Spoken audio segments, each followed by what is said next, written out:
지난 주일에는 이삭의 믿음에 대해서 우리가 살펴보았습니다. 이삭은 에스를 편애했습니다. 쌍둥이 에스와 야곱 중에서 형 에스를 편애했습니다.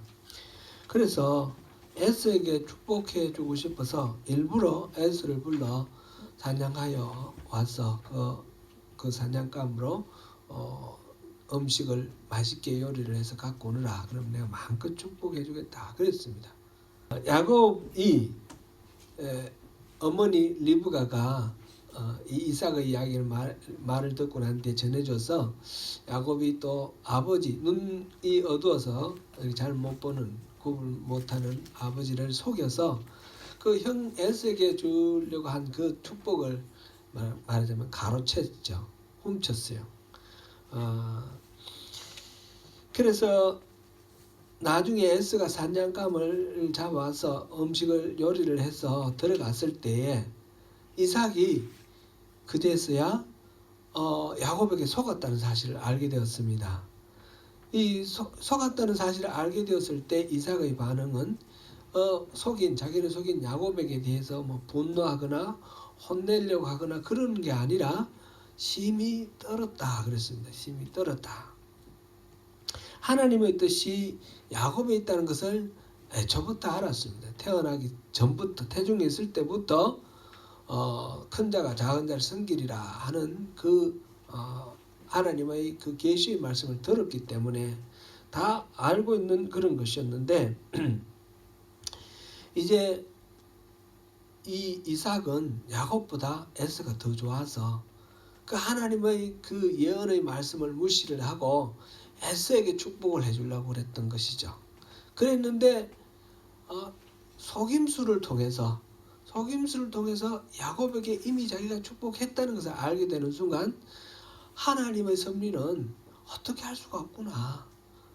이 축복은, 이 복을 주는 것은 하나님이 주시는 거기 때문에 인간이 어떻게 할 수가 없구나 하는 것을 알게 되었고, 하나님의 그 섭리의 어미로우심 앞에서 두려워서 떨었던 것입니다. 그리고 자기가 계획했던 에스에 대한 축복의 계획은 포기를 했습니다. 하나님의 뜻에 순종하였습니다. 이것을 히브리서 기자는 믿음으로 이삭은 장차 일어날 일에 대해서 에스와 야곱에게 축복하였다. 그렇게 말을 했습니다. 그러니까 이삭이 평생 살아온 모든 삶에 대해서 가장 중요한 것은 이 두 아들에게 축복한 그 기도인데, 축복하면서 기도한 그것인데, 바로 처음에는 자기 뜻으로 하려고 했다가 하나님의 뜻을 깨닫고 그것을 받아들인, 그것을 믿음으로라는 그런 중요한 말로 그렇게 표현을 하였습니다. 자기 뜻을 내려놓고 하나님 뜻에 순종하는 것이 바로 믿음이다 하는 것을 우리가 확인할 수 있습니다. 오늘은 야곱이 요셉의 두 아들에게 축복하는 것을 살펴보겠습니다. 미국 워싱턴 DC 근교에 있는 워싱턴 사김의 교회를 담임하시는 김영봉 목사님이라고 계십니다. 이분이 좋은 책을 많이 쓰셔서 제가 많이 이렇게 읽고 그랬는데, 이분이 책 중에 사람은 가도 사랑은 남는다 그런 책이 있어요. 이 책은 이분이 장례를 치를 때에 했던 설교를 모은 장례 설교 모음집입니다. 죽음에 대해서 많이 이렇게 생각을 해볼 수 있는 그런 책인데, 머릿말에 기록된 이분의 생각의 약간을 제가 좀 인용을 해보겠습니다. 한번 같이 생각해 보면 좋겠습니다. 저는 무엇보다 믿음의 사람답게 죽음을 대면하고 싶습니다. 믿음은 죽음의 가능성을 제거하는 힘이 아니라 죽음에 대한 두려움을 극복하고 담대하게 대면하게 하는 힘이어야 합니다. 물론 믿음은 때로 육신으로부터 죽음의 가시를 제거하는 능력이 되기도 합니다. 기도로 죽을 병을 치유받는 일은 지금도 일어나고 있습니다. 하지만 그렇게 치유받은 사람도 결국 언젠가는 죽음을 대면해야 합니다. 수많은 병자를 치유하시고 죽은 자를 살리신 예수님도 죽음의 문을 통과하셔야 했습니다. 아무리 믿음이 좋아도 어느 순간에는 죽음의 문 앞에 서야 합니다. 네, 죽음에 대해서 우리가 좀 이런 마음을 가지고 믿음으로 죽을 수 있도록 그렇게 좀 생각을 하면 좋을 것 같습니다. 제가 뉴질랜드에 와서 처음으로 장례 예식을 치른 게 2005년입니다. 2005년에 해밀턴에서 전에 잠깐 우리 교회 나오셨던 황영무 목사님, 그 교회 출석하다가 해밀턴으로 이사 온 그런 성도가 계셨어요. 93번 성도님이신데 위암으로 이렇게 돌아가셨어요. 근데 위암으로 돌아가시니까 이 완전히 피골이 상접하다, 그런 말이 그대로, 문자 그대로예요. 그러니까 살이 완전히 빠지고 이제 뼈 위에 살갗만 덮여 있는 그런 상태로 이렇게 돌아가셨는데, 딸이 둘 있으시고 가시면서 정신은 말짱하셨어요. 마지막 돌아가시기 제가 뭐 한 2시간 전에 제가 신방을 갔었는데 그때까지도 정신은 말짱하셨고 두 딸을 좀 부탁한다 그렇게 말씀하시고 그러고 이제 돌아가셨어요. 저희 어머니는 연세가 90이 넘으셔서 돌아가셨는데 큰형님 댁에서 사셨습니다. 큰형님 댁 그 아파트 뒤쪽에 그 노인정이 있었는데 우리 어머니가 노인정 키를 맡아서 그렇게 관리를 할 정도로 노인정 아주 열심히 나가시고 또 거기서 또 다른 어른들하고 이렇게 같이 잘 어울리시면서 잘 사셨는데 어느 날 넘어지셨는데 이 노인들, 특별히 여성분들 조심해야 됩니다. 넘어지면 이 골다공증이 많기 때문에 뼈가 골절되기가 쉬워요. 이제 연세 많으셔서 골절되니까 이거는 치료도 수술도 못하고 그렇다 그래서 누워 계시니까 바로 치매가 찾아오더라고요. 치매가 찾아와서 5년 동안 앓다가 돌아가셨어요. 제가 돌아가시기 한 1년 전쯤 제가 방문을 해서 어머니를 찾아갔는데 어머니가 저를 전혀 못 알아보셔요. 치매니까 완전히 사람을 못 알아보는 그런 상태가 되셨어요. 죽을 때 치매를 앓지 않았으면 좋겠다, 그런 마음이 듭니다. 요즘 수명이 자꾸 길어지는데 오래 산다고 좋은 건 아닌 것 아닌가, 그런 생각이 많이 듭니다. 주변에도 보니까 오래 사시는데 막 치매가 들고 이렇게 해서 어떤 분은 신앙심이 아주 좋으신 분이고 막 선교사까지 나갔다 오셨다 그러는데 치매가 들어서 예수도 잊어버렸어요.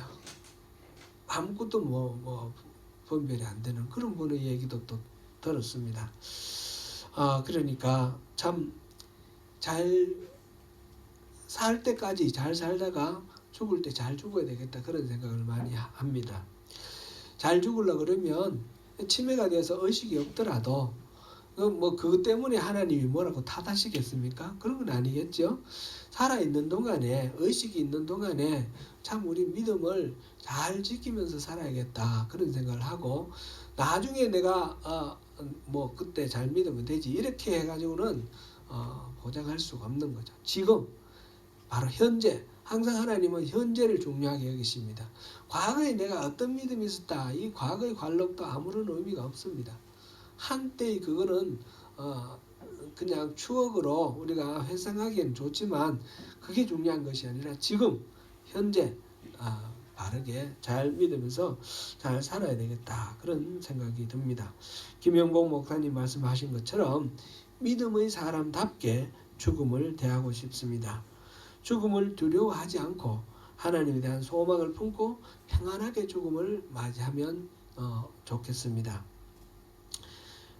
그래서 그 좋은 죽음을 위해서 우리가 믿음으로 잘 살 필요가 있다는 것을 다시 확인합니다.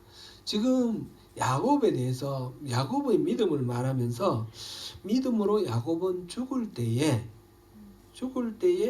그러면서 요셉의 각 아들, 두 아들 전부 다 아들을 위해서 축복해 준 것을 지금 기록하고 있습니다. 그리고 하나님께 경배하고 죽었다. 그렇게 말합니다. 이 야곱의 일평생, 우리 야곱에 대한 이야기는 굉장히 창세기 12장에 걸쳐서 나온다고 우리 알고 있습니다. 어렸을 때부터 시작해서 형의 장자권을 빼앗는 거 뭐 이런 이야기들 쫙 있는데 결혼을 해서 자식을 아들 12, 딸 하나 13명이나 이렇게 기록되어 있습니다. 그리고 나중에 또 다른 하여튼 살아가는 파란만장한 인생들이 있는데 그 모든 것들 다 아울러서 한마디로 요약하는 것이 죽을 때 요셉의 아들들을 위해서 축복했다라는 것을 지금 기록하고 있습니다. 야곱의 믿음의 핵심은 이거라는 거죠. 그것도 야곱은 자기 아들 12 모두에게 축복하고 기도합니다. 그런데 그것도 아니고 요셉의 두 아들에게 축복한 것, 이것을 야곱의 그 일생의 믿음을 대표하는 것으로 그렇게 히브리서 기자는 기록하고 있습니다. 이 믿음에는 무엇이 있길래 무엇 때문에 히브리서 기자는 이것을 이렇게 강조하였을까요?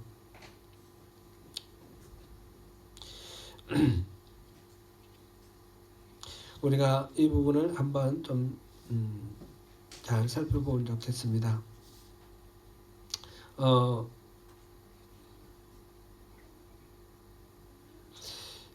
이 부분 성경 한 구절 보고 이 부분은 또 짚어보고 넘어가면 좋겠습니다. 창세기 47장 9절 말씀입니다. 같이 한번 읽어보겠습니다. 내 나그네 길의 세월이 130년이니이다.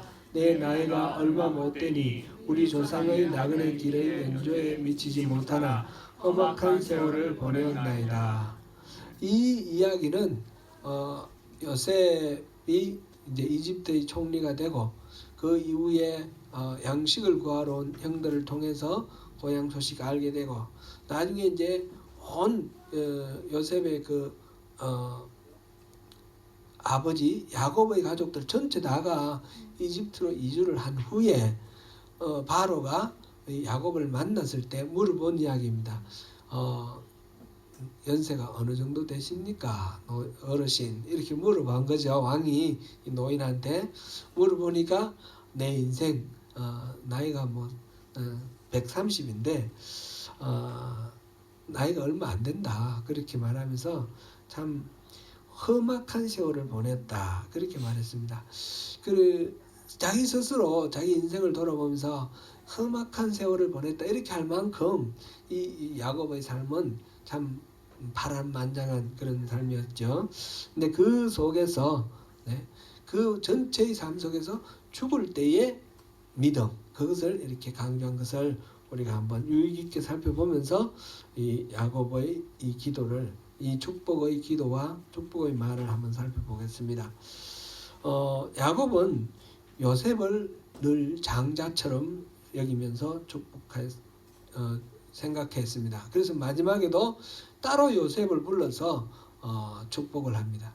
그러고 난 뒤에 다른 아들들을 위해서도 축복을 하는데 맨 먼저 요셉을 먼저 불러서 요셉과 그 아들들에게 축복하는 것은 바로 요셉을 장자처럼 여겼다는 그런 의미입니다. 이삭이 에서에게 하려다가 야곱에게 했던 그 축복, 아브라함에게 그리고 이삭에서 야곱에게 그래서 내려왔던 이 축복을 이 야곱은 그 요셉의 두 아들에게 그렇게 축복을 했습니다. 요셉은 야곱의 11번째 아들이죠. 그러나 야곱의 마음에는 늘 요셉이 중요하였습니다. 그래서 어릴 때도 요셉에게만 특별 대우를 했습니다. 색동옷을 입혔다 이렇게 되어 있는데 특별하게 채색옷을 입혔다 그랬는데 특별하게 좋은 옷을 입혀서 이 요셉을 향한 자기 사랑을 표현했습니다. 말하자면 편애입니다. 편애. 다른 형제들한테 시기와 질투가 생겨서 이 아이를 죽여버리고 싶다 싶어서 죽이려고 하다가 노예로 팔았을 정도로 그만큼 이 아들을 편애를 했습니다. 야곱의 마음에는 라헬이 자기의 아내입니다. 레아나 또 두 여종이 있었죠. 실바와 빌하. 그 모두들 아들을 낳아줬지만 그러나 똑같이 부인으로 생각하지 않고 라헬은 자기 부인이고 그 다음에 나머지는 다 실제로 순서로 따지면 레아가 먼저잖아요. 레아가 첫 번째고 라헬이 두 번째고. 그런데 다른 사람들은 그냥 첩 정도로 생각을 하는 거고 라헬만 자기의 부인으로 생각을 합니다. 그래서 라헬이 낳은 아들 중에 첫 번째 아들 이 요셉을 전체 아들 중에 장자처럼 그렇게 생각을 합니다.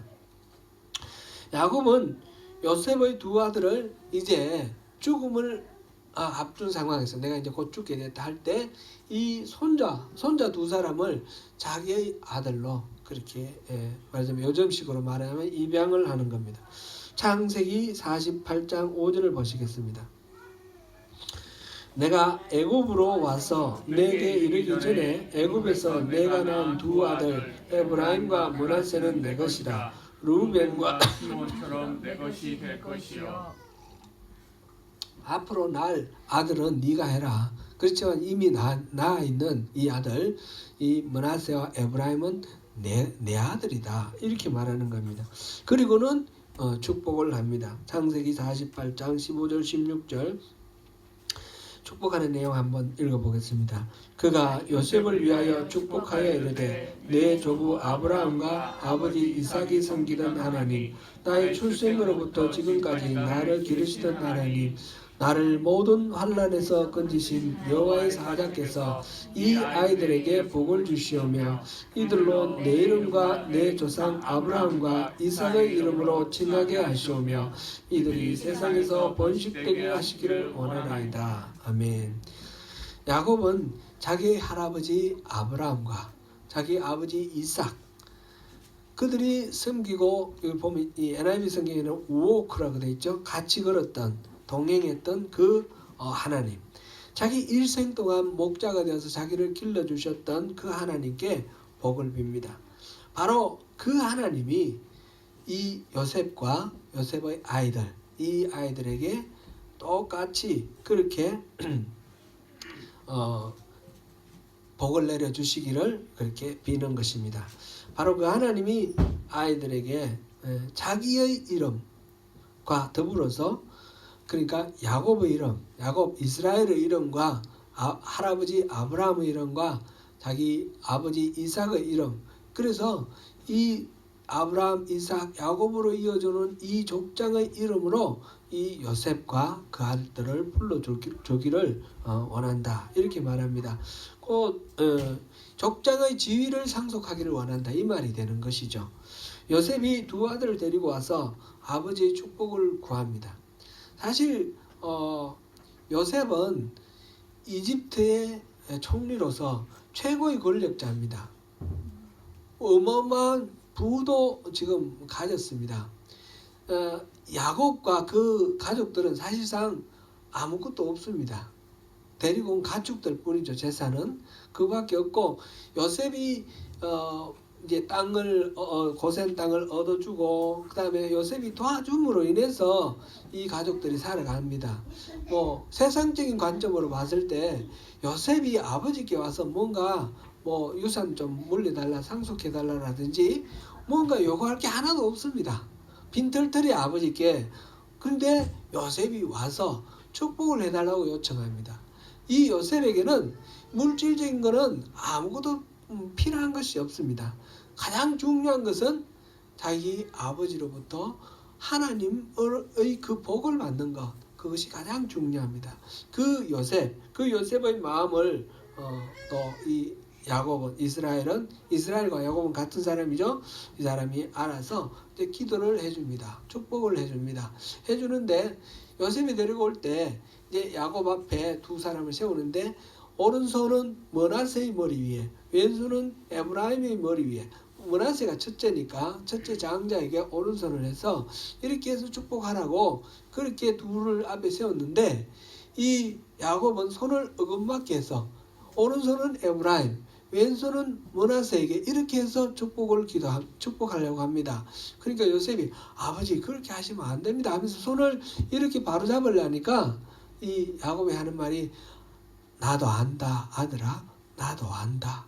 그러면서 어긋맞은 상태에서 이 므낫세도 큰 민족을 이룰 것이다. 그렇지만 이 동생 이 에브라임을 통해서 하나님이 복을 내리신다는 것을 말하는 것입니다. 그것 창세기 48장 19절 그대로 한번 읽어보겠습니다. 시작. 나도 안다 내 아들아 나도 안다 그도 한 족속이 되며 그도 크게 되려니와 그의 아우가 그보다 큰 자가 되고 그의 자손이 여러 민족을 이루리라. 아멘. 자기도 지금 이렇게 축복하는 것이 정상적인 포즈가 아니라는 걸 알고 있습니다. 이렇게 하는 게 마땅하죠. 므낫세가 첫째니까 이렇게 해야 되는데 이렇게 해야 된다라는 거죠. 이거는 자기가 봐서도 부자연스러운 걸 알고 므낫세가 장자인 것도 알고 그런데 오른손을 에브라임 머리 위에 얹는 것은 무엇 때문입니까? 자기도 알지만 이렇게 하는 것은 자기의 마음과 상관없이 하나님이 부어주시는 마음, 성령님이 주시는 마음이 있기 때문에 그게 순종해서 이렇게 하는 것입니다. 히브리스 기자가 야곱이 죽을 때에 요셉의 각 아들에게 축복한 사건을 믿음으로 했다라고 이렇게 말하면서 이 야곱의 일생애의 전체 믿음의 핵심적인 것을 바로 이 죽을 때 축복으로 든 이유가 바로 여기에 있다라는 것입니다. 이 축복은 자기의 생각대로 한 것이 아니라 하나님의 뜻에 따른 축복이라는 것입니다. 여기서 잠깐 이삭의 축복에 대해서 우리 다시 한번 돌아볼 필요가 있습니다. 이삭이 아들들을 축복하려고 할 때에 나이가 많아 눈이 어두워져서 에서인지 야곱인지 구분을 하지 못할 정도였습니다. 그러나 죽음에 임박했던 것은 아닙니다. 죽을 때에 대해서 마지막으로 이렇게 축복해주고 죽어야지 이런 이야기가 아니고 이 이삭에게는 에서에게 축복해주고 싶은 욕심이 너무너무 강한 거예요. 아직 죽을 때는 멀었는데 에서에게 축복해주고 싶은 생각이 너무나 강했습니다. 죽음에 임박했던 것도 아니고 나중에 보면 이 야곱이 이제 형 에서를 무서워서 도망쳐서 바단 아람 외갓집에 갔잖아요. 거기서 아내를 얻고 자식을 낳고 살다가 이제 돌아오는데 돌아왔을 때도 아버지 이삭은 살아 있습니다. 아버지가 에서와 야곱을 낳을 때 나이가 60세라 그랬습니다. 60세라 그랬고 그 다음에 나오는 이야기 에서가 40에 결혼을 했다. 그 이야기가 나옵니다. 그럼 100살이 됐죠. 근데 그러고 난 뒤에 바로 이 축복한 이야기가 이어져 나옵니다. 바로 그때인지 아니면 그 이후에 몇 년 후인지 그거는 모르지만 100살 언저리에 그런 사건이 일어났던 것입니다. 근데 이삭이 죽은 거는 몇 살입니까? 몇 살 때 죽었습니까? 180살에 죽었습니다. 그러니까 거의 한 80년은 더 살다가 죽었다 이렇게 볼 수 있습니다. 나중에 야곱이 이집트로 이렇게 이주를 하는데 그때 야곱이 130살이니까 사실 이 이삭이 죽고 10년 후에 모든 사람들이 이집트로 이주를 한 겁니다. 그러니까 이삭은 아주 오래 사는 거예요. 아주 오래 살았는데 죽을 때가 되어서 축복해 준 게 아니라 그 이전에 아직 생기가 있고 기운이 있을 때 그렇게 했다라는 것입니다. 그런데 왜 그때 그렇게 했을까요? 다시 우리가 살펴보듯이 그것은 바로 이 자식에게 축복해 주고 싶은 그 마음이 앞섰기 때문입니다. 원래 이 아이가 태중에 있을 때부터 에스가 아니라 야곱을 세우고자 하시는 하나님의 마음을 알았는데 자기는 아무리 봐도 야곱이 아닌 거예요. 야곱은 그저 샌님 같고 집에 뭐 들어박혀 있고 에스는 너무너무 상남자인 거예요. 뭐 안 봤지만 그때 텔레비전이 있어서 보면 뭐 알겠지만 제가 지난번에 누구라 그랬나요? 장동건이나 비 그랬나요? 그 정도는 될는지 모르겠어요. 그 이상인지. 아주 멋쟁이에요. 몸에 털이 불실불실 났고 산장가기 좋아하고 완전히 사나이처럼 사나이다운 사나이 인기 짱이고 막 그런데 이런 아들이 장자가 되면 좋겠는 거예요. 이런 아들을 통해서 하나님이 복을 내려주시면 좋겠다. 그 생각이 강하다 보니까 산양해 오느라 음식 맛있게 조리해 오면 내가 축복해 주겠다. 하나님 뜻이 아니라 전적으로 이거는 이삭의 욕심에 의한 축복이다. 이런 것을 우리가 볼 수 있습니다. 이삭이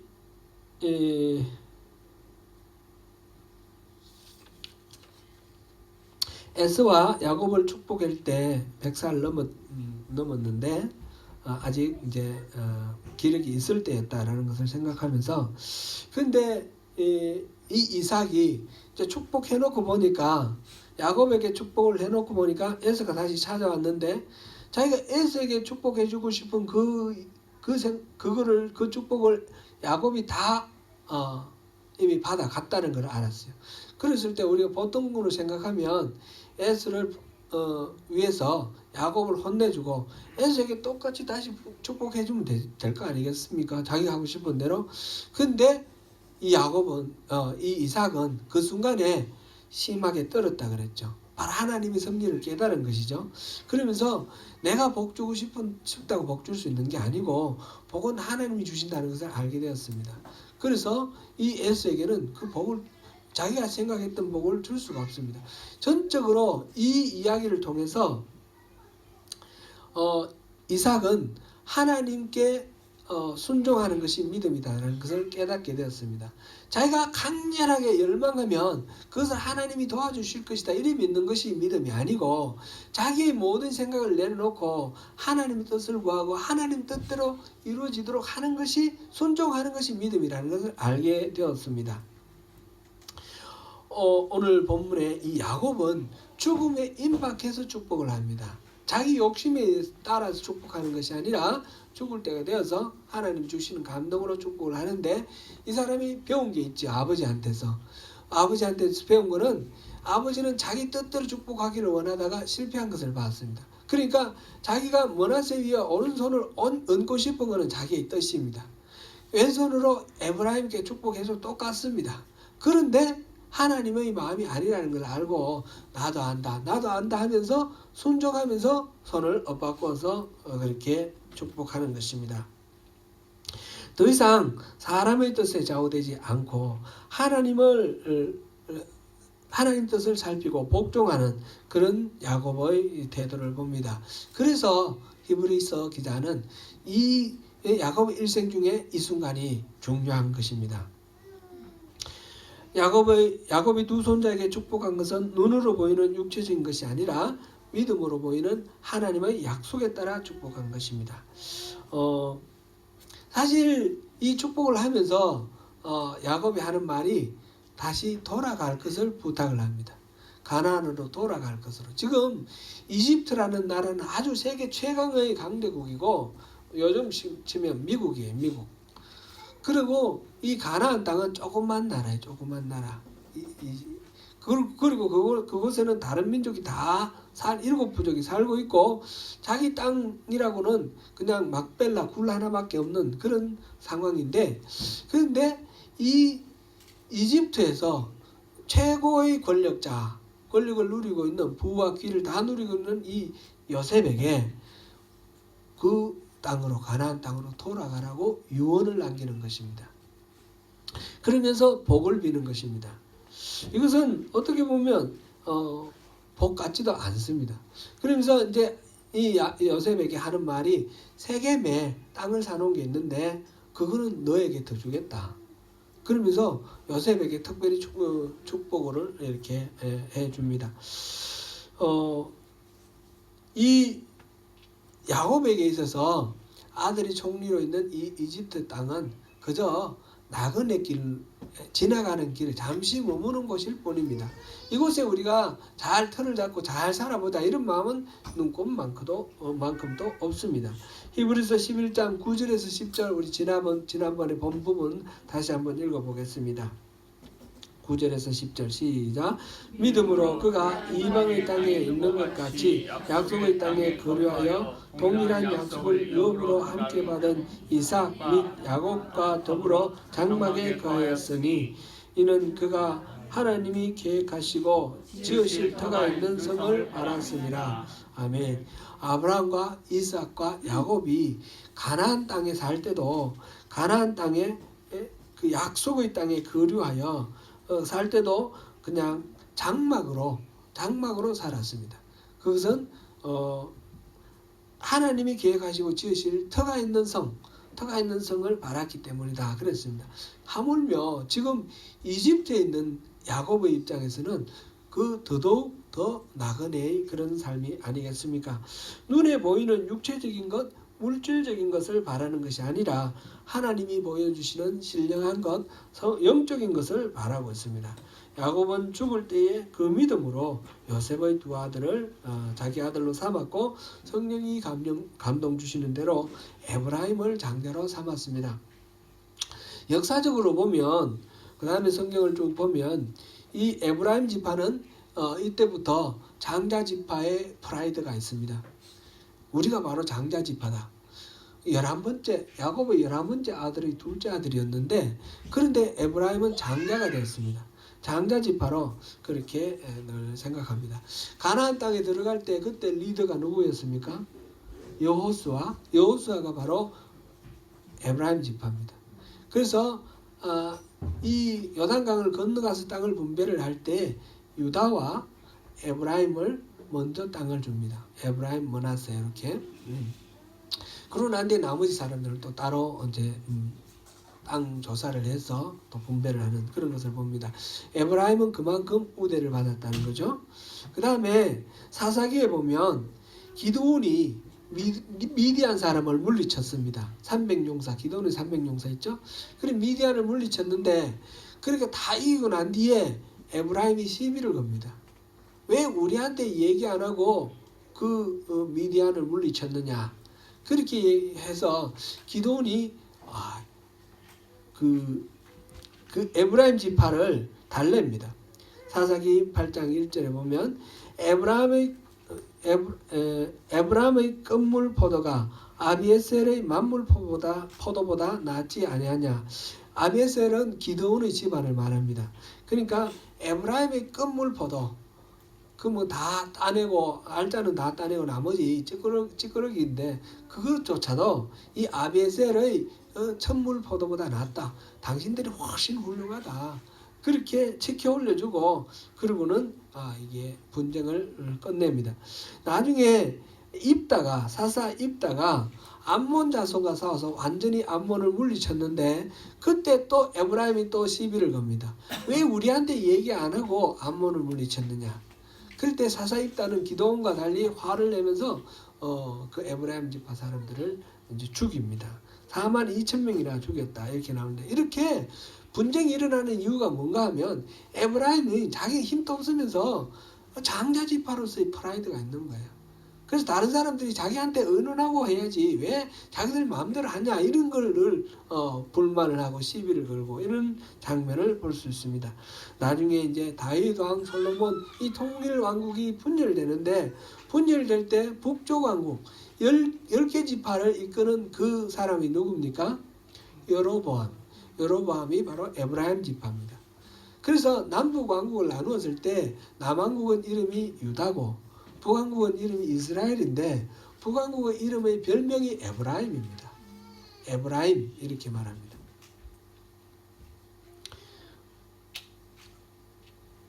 이렇게 항상 에브라임 지파 속에서는 장자 지파라는 의식이 강하게 남아있는 것을 봅니다. 야곱이 에브라임을 장자로 삼으며 축복할 때는 이런 식으로 찌질하게 굴으라고 그렇게 축복한 건 아니겠죠. 아닌데 하여튼 복을 받아도 은혜를 받아도 제대로 못 누리는 수도 있다는 것을 이 에브라임 지파가 좀 모델이 되는 것 같습니다. 이 야곱은 마지막에 이 요셉의 두 아들에게 축복하고 난 후에 그 지팡이에 의지하여 하나님께 경배하였다 그랬습니다.